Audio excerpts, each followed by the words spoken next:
Hi everyone, my name is Ngozi Unuigbe, an Associate Professor of Law at University of Benin, Nigeria.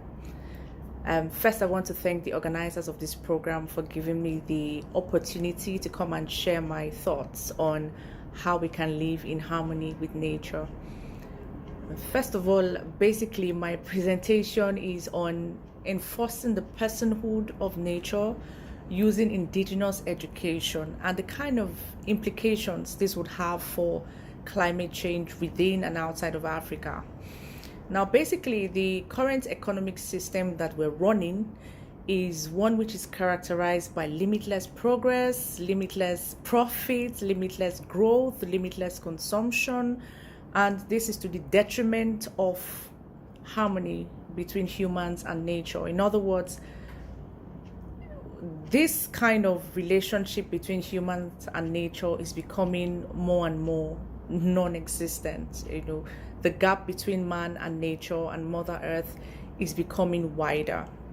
So it becomes imperative, therefore, to quickly save the situation in as practicable a way as possible. What kind of system am I then proposing? What kind of system do pro-nature people, scholars, supporters propose, for example? Is it an economy that's, zero growth economy or zero development economy? No, that is not the case. It's more like an economy that adapts material growth or an economy that adapts material progress to the Earth's carrying capacity. The next thing is easier said than done, right? Well, not necessarily so. It's actually very possible. And it's possible when we'll properly strategize. So what my proposal here is it's important for us to begin to gravitate towards an understanding or an ethic of stewardship, for us to begin to move closely towards principles of interconnectedness with nature rather than the other way around. If you look at Article 2 of the United Nations Framework Convention on Climate Change, a very narrow interpretation of that article, the shared vision, will make it look like all that is required is a regulation of temperature. Not so.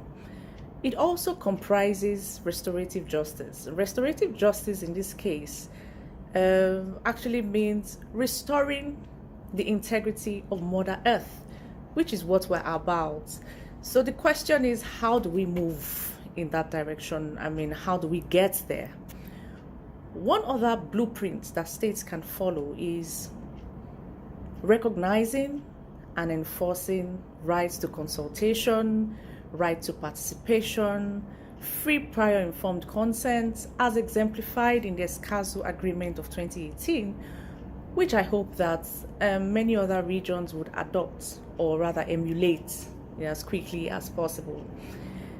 A deeper way of moving in that direction, another way that supports, another more effective way of moving us in the direction of living in harmony with nature is when we begin to interface with indigenous knowledge, when we begin to acquaint ourselves with ancient principles of traditional people, of our forefathers. Let me put it that way, the way we put it in Africa. But different people call it different things in different places. But one thing that cuts across this kind of knowledge is the fact that man is seen as a member of the natural community and not apart from it. These kind of values, these kind of principles actually accentuates the personhood of nature.